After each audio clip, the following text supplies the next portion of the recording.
Got to flip over and give some congratulations, man. The Kentucky Sports Hall of Fame announced their Yeah, how about class. that? Teddy Bridgewater from Louisville, so Roy Pickerel, SID for Kentucky Wesleyan, friend of the podcast, Tony Delk, and Yes, sir. your journalism grandfather, Oscar Combs. Was Yeah, that? founder of our Yeah, outlet, of course. Yeah, absolutely. so really cool. I saw that picture of him in TD today. Obviously, he covered TD, so that was Yeah.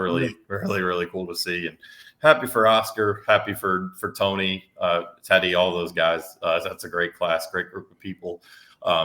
Especially knowing Oscar and TD the most out of that class, but.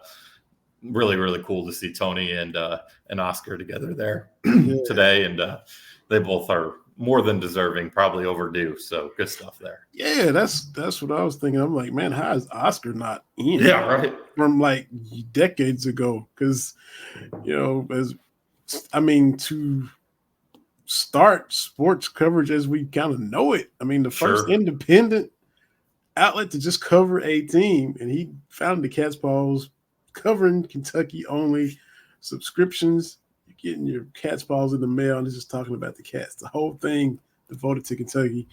A few years ago, he did those podcasts, the Oscar Combs podcast with Bo Robinson, and it was, you had Joby Hall, you had Kenny Walker, you had Roger Harden, you had Givens, anybody who's anything to do with Kentucky. Oscar had him on as a guest.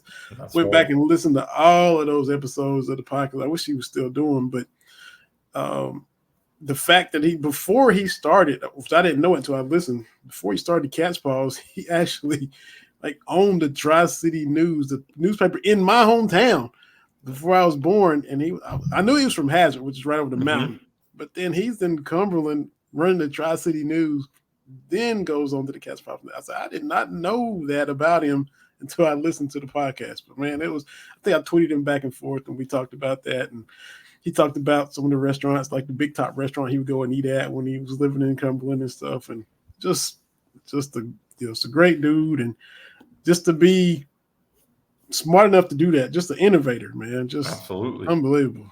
So I guess he's, I was joking, but he is your journalism grandfather, because Daryl's the boss, but I mean he's the GOAT. He started the whole thing, man. Absolutely.